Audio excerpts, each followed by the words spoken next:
record. All right, and we are going to go ahead and do this. Hey guys, what's going on? It's me, Coach Eric. What is going on? And we've got Amanda with us this evening, and hello. We've got what, about half an hour, so we've got to be quick. Yeah. Guys, let me just tell you about this superstar over here to my right here. This is like a Brady Bunch. Right. So Amanda is freaking amazing. I found her, believe it or not, on Craigslist.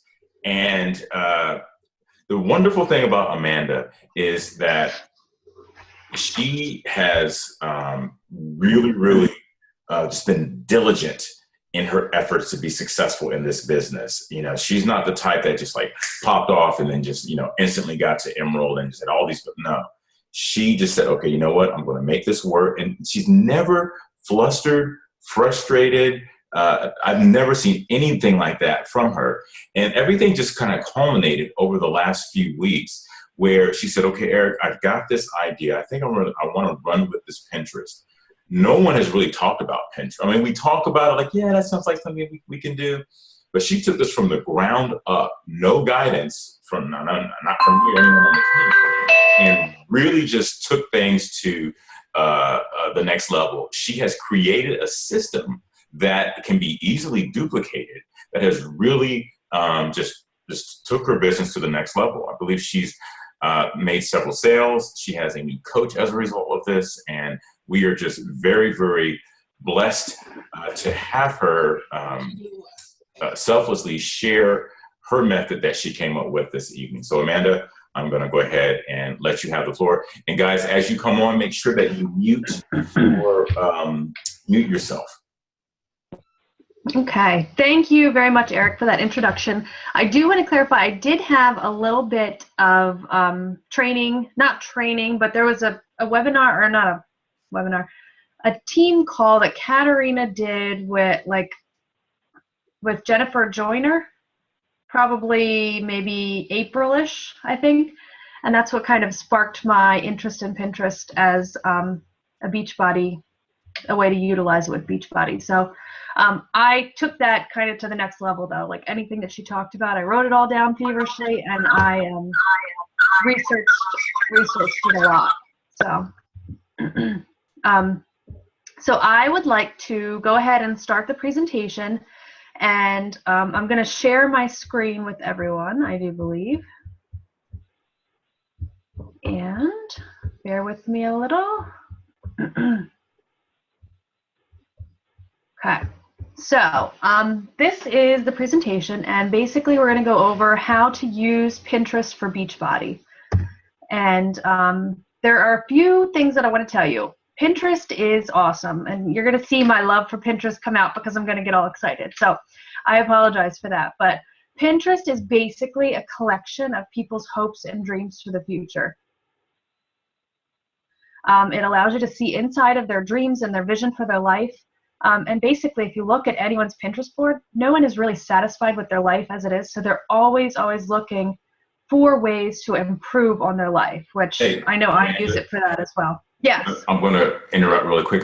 We can't see your screen. I think that's my fault. What I'm going to do is I'm going to go ahead and make you the host, so that should clear everything up. Okay. Tell me when you can. Okay. It says you're the host now. So. Okay. So can you see? Mm-mm. You can't see my screen? On the bottom where it says share screen? Yep.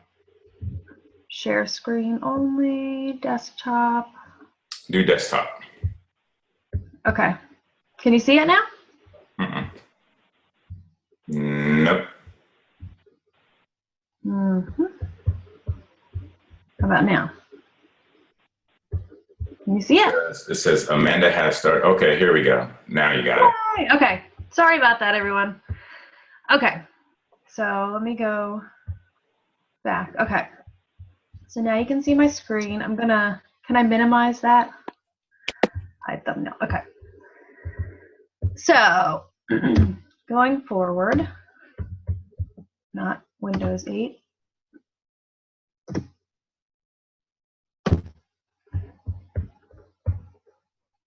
Okay, so back to why Pinterest is different.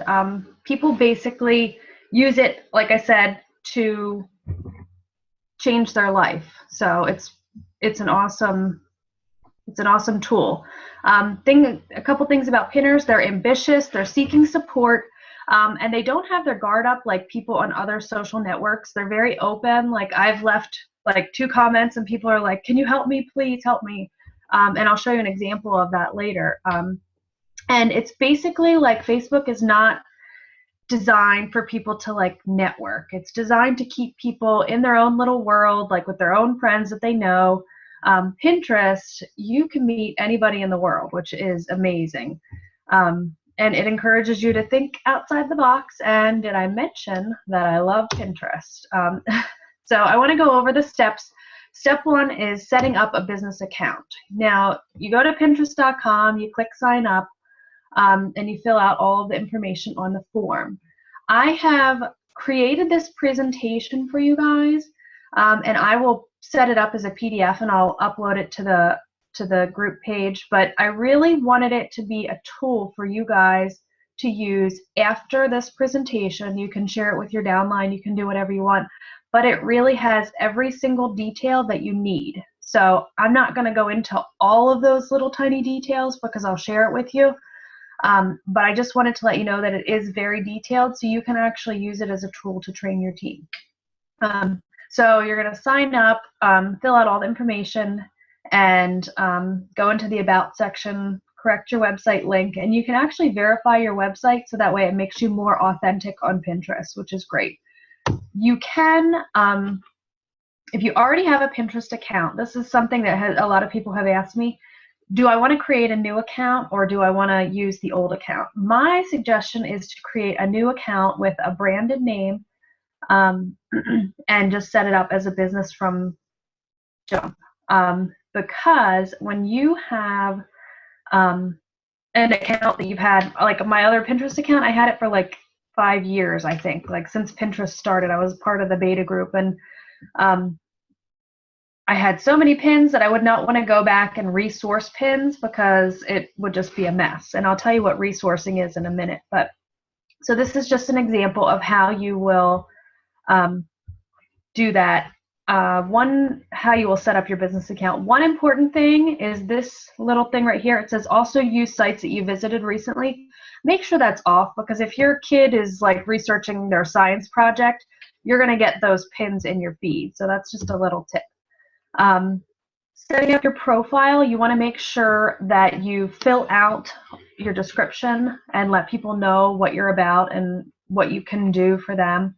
And also try to make sure that you have, if you have a blog or you have anything other than Facebook, make sure that you do verify your site.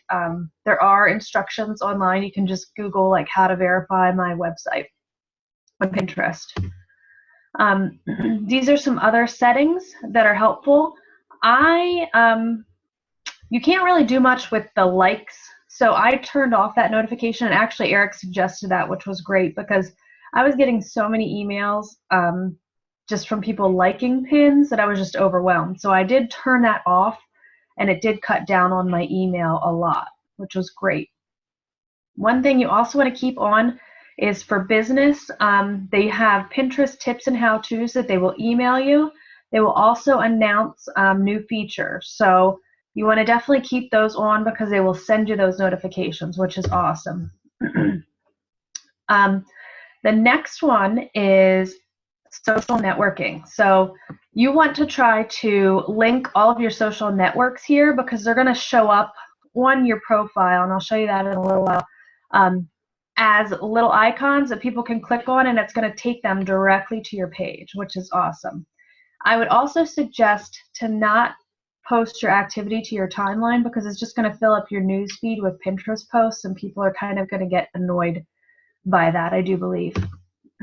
So you've set up your Pinterest account, and now you are ready to start pinning. So the first thing you want to do is figure out boards that you like, or figure out things that you like. Like think about like I have where I want to move. I have all kinds of different things. Like I have a religious board, that kind of thing.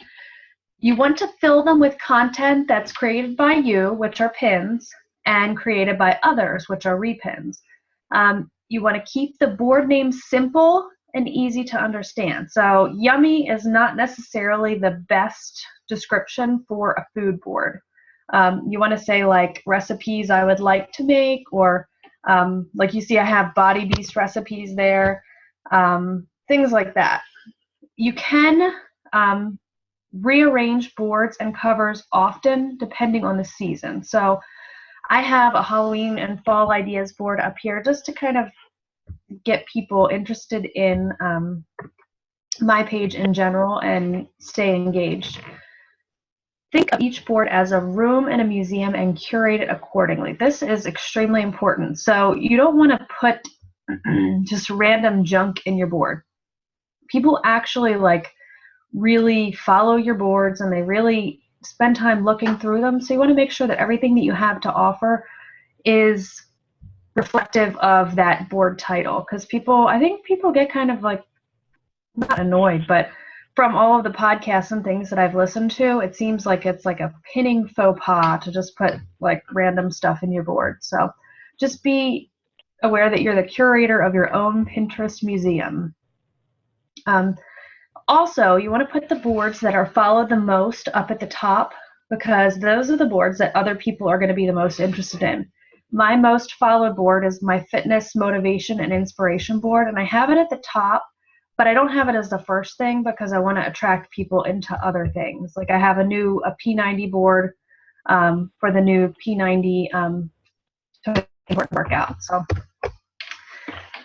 one thing that I absolutely love, that I just learned this tip last week, and I wish I would have known it before, is creating a secret board called Pins for Later. This is going to allow you to, when you're standing in line at the grocery store waiting, you can actually pin pins to this board, and the only person that's going to see it is you. Then you can go back on your computer and be able to change the source codes and pin them whenever you want. So I think that is a great idea, and I created one and I've pinned a ton of pins to it so far, and I just reuse them. Or I mean, I've used them from there and I pin from there, which is extremely helpful for me because I have a very tight schedule. Pinning from your blog will actually increase traffic to your blog, and this is something that I've started in the last week, and I did end up getting a Shakeology lead from it. So I'm really excited about that. You want to create an image, insert that into your blog post, and then pin directly from your blog page, which is pretty easy to do depending on what kind of blog you have. You should also change the source links for pins that you want to go to specific pages. For example, I have a 21-day fix board, and for a while I was sending that to my 21-day fix automatic CEO page. So when someone clicks on that pin, it goes directly to my automatic CEO 21-day fix page. So you can change that. You also want to always leave the original source link for things like recipes and tips and like things that say like top 10 ways to lose weight or top 10 butt exercises or something. You want to leave that, because if people click on that and it doesn't lead to that tip or that recipe, it's not a good reflection on you and your boards. I guess it's called pin etiquette. I don't know, pin etiquette. There is, just like Facebook and other social media, there is an algorithm of pinning. You want to pin probably about 3 times per day and about 5 pins per session for maximum exposure. The reason for this is because there are people, I mean, we have many different time zones in this country, and there are people that might not catch your pin ever if you pin like once a day. So you want to definitely break that up during the week.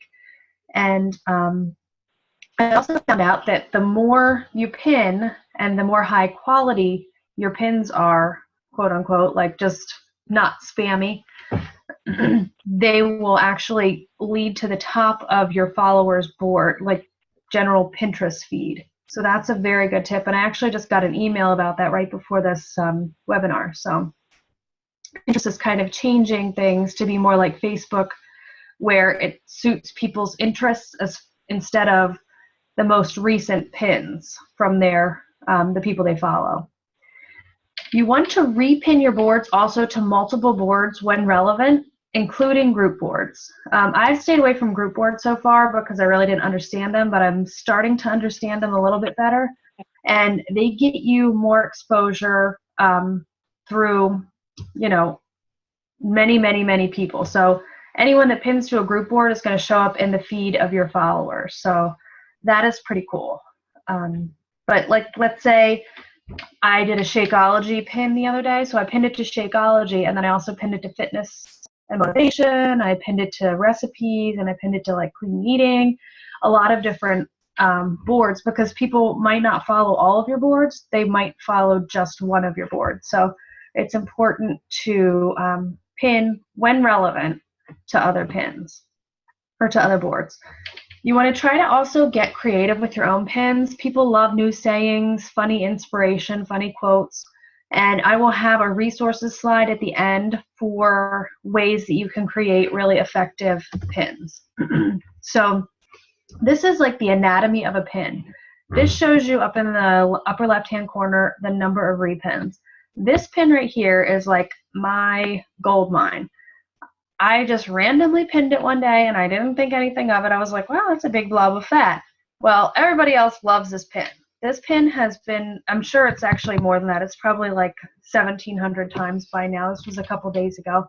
But that's how many times people have repinned this pin. It's just crazy. So this is where you edit the source code. You're going to click on that little pencil and the edit button, and you're going to click here to edit the source code.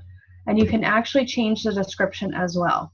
So you're going to fill out the pin description, and this is what Pinterest uses in order for them to be found in the search results. You want to limit your hashtags to 3 per pin, because hashtags on Pinterest is kind of considered spam. Unlike Instagram, where you can use 30 hashtags, they only like you to use like 3 or less. So keep that in mind when pinning. This little line right here is where you actually change your source code. So whatever website you want this pin to lead back to, you click right there, and that's where you change it. Now, going to types of emails. This is my Gmail inbox, and there are a few different types of emails that you'll find that you get. The first one is the repin. That is kind of like the bread and butter of Pinterest marketing. Follows are good. Follow back. There are a couple rules for following people.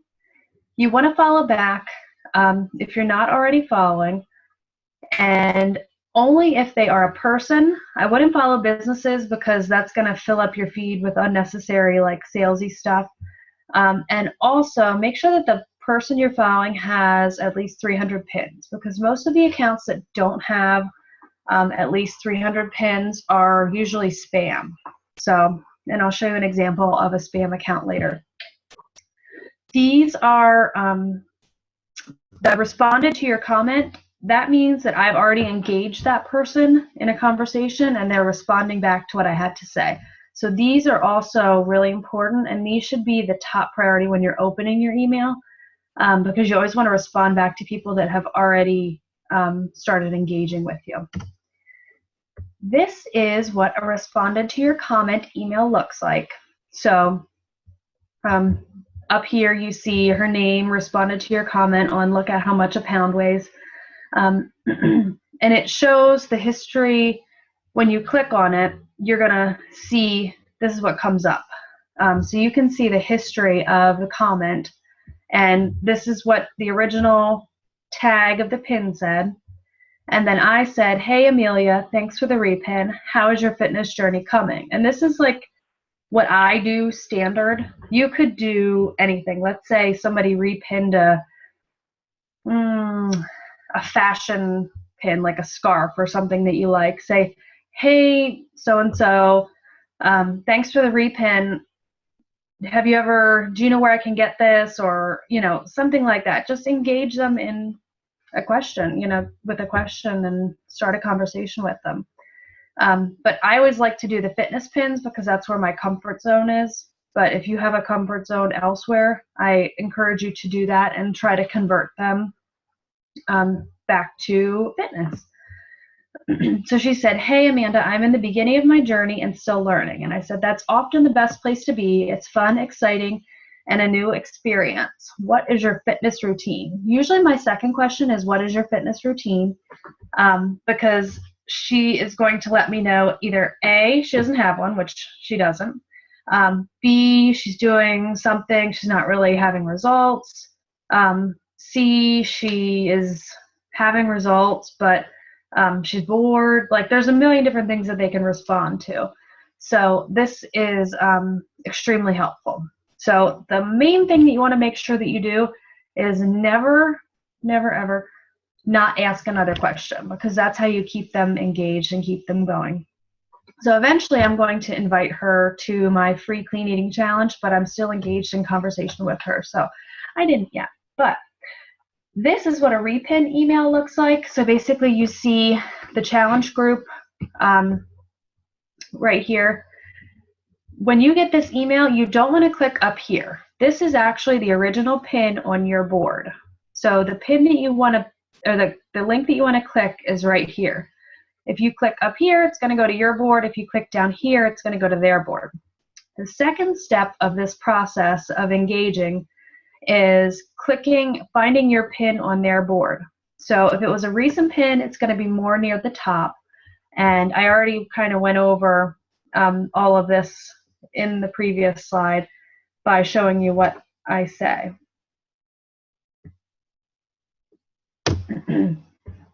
Oh, I forgot one important thing. Going back, one thing that you do want to make sure that you do is when you comment, you also want to make sure that you follow them. When you follow them, it is a great way to know that you haven't, like if they, let's say they like another or they repin another one of your pins like 2 weeks from now, if you're already following them, you're going to know that it's someone that you probably already engaged with. If you don't follow them, then you might comment the same thing again and look kind of tacky. So it's definitely important to follow them.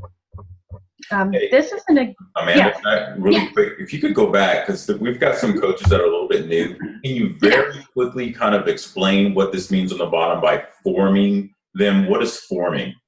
Okay. Forming is basically family. It's an acronym for family, occupation, recreation, and, oh goodness, what is the other one? What is the other one, Eric? Message. The message. Message. Okay. Message. Okay. So you basically want to try to find out all of those things from them through conversation. And you can ask them, you know, just casually. It's going to be a casual conversation. And that's why I said always, always, always ask them questions, because there's never a person that doesn't want to answer a question. And if they do, they just won't answer you because it's a very anonymous kind of format. So definitely ask some questions. Are you married? You know, do you have kids? Usually they'll tell you like, oh, I have to work around my kids' schedule. And so you already know, okay, they have kids, they're married, they have, you know, a job. They like, you can find out a lot about them just by asking them questions about their fitness routine or anything else that you ask them for. So does that answer the question, Eric? I hope. So Yeah. Okay, great. So back to the next slide. There are some conversations that go super quick. So like I just said, hey, thanks for the repin. How's your fitness journey coming? She said, it's been hard, you know. And she said, is there, and I didn't even answer back. And she said, is there any way that you can help and mentor me with my diet and exercise? Well, of course I will. So actually she added me on Facebook like 10 seconds after I sent her that message. No, actually, she sent me an email like 10 seconds after that. And we've been communicating on Facebook. She does want to do the 21-day fix. She was going to sign up in October, but she just hasn't had the money yet. So she's definitely someone that I'm keeping in my pipeline, planting seeds with. She's great. But sometimes it goes like that quick. Like literally, I commented twice, and then now I have a new relationship. So I think that's awesome. That's the thing that I love about Pinterest. Now this one, on the other hand, was a little longer. We went through like back and forth, lots of different, you know, questions, and I just kept asking her questions and trying to keep her engaged. through the whole process. And then after many, many more comments, I got around to asking her if she was interested in joining the free 7-day clean eating challenge that I have starting next Monday. And she said, yes, I'd love to. I have had so much success with adding people to my free clean eating challenge groups from Pinterest, because I just put it to them like that. I said, we'll be sharing ideas, recipes, motivation, inspiration. And I've had like 2 people say no and like 3 people say that they don't have Facebook. So that's, I've had a good deal of success with that. And I really think that you guys will too. And that's why I am excited about sharing this with you.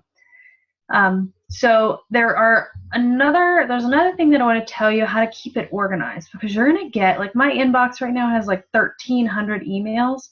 And that's just the ones that I haven't read yet from Pinterest. I'm a little overwhelmed with that, but I'm just taking it day by day and doing a certain number. But one thing that's important is to have folders. I don't know how everyone's mail is set up, but I use Gmail, and I have folders that I can set up, and I just file them. So when I follow up, when I actually have an active conversation going, I put them in all follow-ups Pinterest. And when I just comment on someone's feed newly, like it's a new comment, I put them in the all new Pinterest comment or combos. So I think it's really important to stay organized, or else you're gonna kind of get lost if you leave them all in there. So how to build followers on Pinterest. This is something that is kind of easy, but it kind of takes a lot of diligence. So if you are serious about doing Pinterest as your marketing tool, you want to definitely get a little bit more into it, and this is something that is going to help you a lot to build your followers. So do a search for something, do a search for something that you like or that you can relate to. I chose breastfeeding moms because I know that there's at least a handful of breastfeeding moms in our group. It's something that I have never tapped into because I'm not a breastfeeding mom anymore. So when you do this search for breastfeeding moms, what's going to come up is a whole bunch of boards related to breastfeeding moms. Actually, it's going to be pins. So then you can click on boards, and it's going to bring up a whole bunch of boards for breastfeeding moms. What you want to do is look for boards that are relevant to your topic. This first board is great because it actually is called Weight Watchers for Breastfeeding Moms. That's perfect. You already know that all those people want to lose weight, and they're breastfeeding moms just like you. So what you're going to do is, this board has 224 followers. So you're going to click on the button that looks like this. Okay. You're going to click on the 224 followers button. You're going to start following all of the boards, or all of the people that are following that board, and just do this every day for a few weeks until Pinterest gives you the error message that says you've been following too many people, and you will be able to grow your followers. Like I said, you have to stay consistent with that. Come on. Okay. I'm going to skip over analytics, and maybe I'll just do briefly because we're running out of time, but I would like to answer some questions. Analytics is basically, Pinterest is analyzing everything about what is going on with your Pinterest account. You see here, most of my pinners are from the United States, but I do have some from Canada and Australia. Most of them live in Los Angeles for some reason. I have no idea why. Most of them are female, but it really gives you insight into who is in your audience. So everybody can access this by just going to your little settings on your Pinterest, and it'll pull down, like where you would log out, and it'll say analytics if you have a business account set up. You can also see your most popular pins, how many impressions they get. You can see how many clicks they've gotten, how many repins in the last 30 days. And another thing is, I've actually just started experimenting with promoted pins, and I don't want to go into that in detail yet because I don't have my results. But you can see that I did a campaign for how to fit into your wedding dress, and I just picked a lady with a wedding dress, and I just said, need help fitting into your wedding dress or something like that, and I promoted it. So I don't have the results for that yet because it's still running. This is how to recognize a spam account. They always have a pretty picture, and they usually have 3 boards or maybe a few more, but they have a huge following. Like, this person has 28,000 followers. Don't follow this person. They're spam. Ignore them. This is what not to do. This person went on my pin and just automatically invited me without forming me. Whoops, I'm sorry. Without forming me or getting to know me in any way, shape, or form. And I think that's kind of a little tacky. So I would definitely suggest that you guys really invest in forming relationships with people and not be salesy and pushy like that. So this is the resource pin. There are so many resources that can help you with your Pinterest pinning. Canva is awesome. Canva is what I've been using. It's free online graphics design tool. It's so easy, so quick, and it saves me so much time. I'll let you guys read all of these on your own time. These 2 are also my 2 favorite podcasters now. So MCNG Marketing and Oh So Pinteresting. Those are 2 awesome podcasts. So that is the main presentation part of it. I do have one other thing that is awesome about Pinterest that recently happened that I want to show you, and that is messaging. People sometimes don't want to keep it in their public feed, so they will send you messages, which is really cool. It's private messaging, and I don't know if I'm going to be able to pull it up. Oh, there it is. Okay. So this is a private message that I've been going back and forth with this particular person, and it's just super cool. I mean, it's just like Facebook, but it's private messaging. So you can also do that, but I wouldn't do that as an initial conversation starter. So if you guys have any questions, please feel free to ask. We have like about 5 minutes left. Unfortunately, it took a long time because there's just so much information, but I do want to share that with you in the group. So Eric, if you want to open it up for questions, I got to figure out how to get back. Go back to where it says share screen, and you can go ahead and just turn off the screen share. It's on the bottom. Share. Okay. Right, okay, got it. Okay, great. Okay. So does anybody have any questions? Somebody has a, okay. I do. I have a quick question.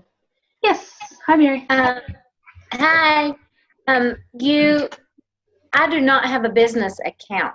I've just been using my regular account. And you suggest doing an entirely new account? If you've had your Pinterest account for a while, I would. Because if not, then you want to go back in and change all the source codes for the pins that you've already pinned over the years. And that's a little bit time consuming. So you also want to think about branding it. So that way it reflects that you're something involved with fitness or, you know, something like that. So that way people are aware of your brand. So.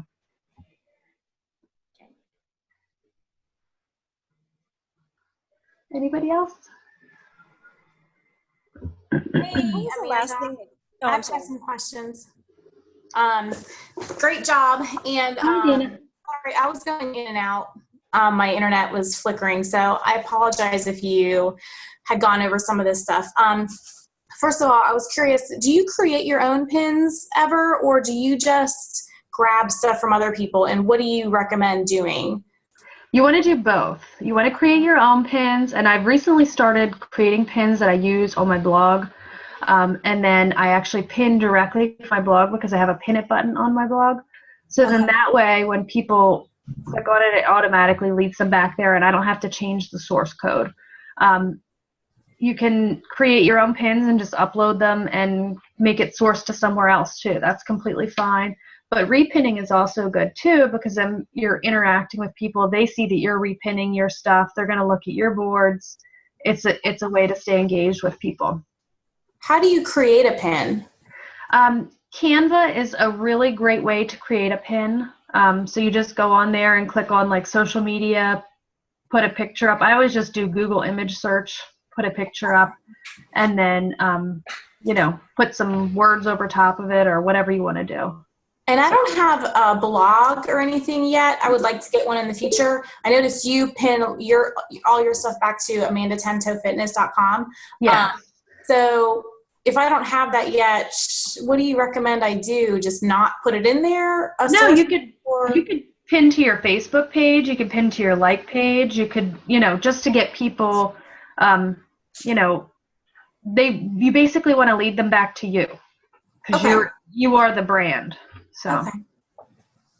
And sorry if I'm asking too many questions. I have a personal account with Pinterest, not a business account. I know you recommended getting the business account. So should I just leave my personal account to the wayside and not ever use it anymore once I create my business account and do all my pinning through there? No, you can still use it if you want. I mean, that's completely up to you. I use mine occasionally for certain things like my daughter's birthday party and things like that. Okay. That I don't think are really relevant. Yeah. Okay. Yeah. So, Miko, did you have a question? Yeah. I think I might have missed something. Do you join your personal Pinterest and your business Pinterest at any time? You might have just said that. I'm not sure. My suggestion, you can convert your personal to a business account. But I really would suggest kind of creating a new account for business and being able to kind of start it from the ground up and not having to resource all of your pins, which is changing where they link to. Because if you do a fitness quote, you don't want it to link to someone else's blog. You know what I mean? Like if it's just like a fitness quote and it's just I see. I don't know. Yeah. So any of those things, you're going to have to resource in order to get your pins to be the most effective and get you the most pins and stuff. So rather than pin your personal post to your professional post, just make a whole brand new post. Yeah. Well, no, you can still do like things that you're personally interested in. So yeah, I would definitely recommend still doing your personally interested blog or pins. So I like this a lot. You were also said that you would not do something as a conversation starter, and that part cut out. You made a recommendation at the very end of the presentation. Do you remember what just blindly inviting someone to join your Facebook group. Oh, okay. Yeah. So thank you, everyone. We have a couple seconds left, and I just want to say thank you for allowing me to present this, and I will be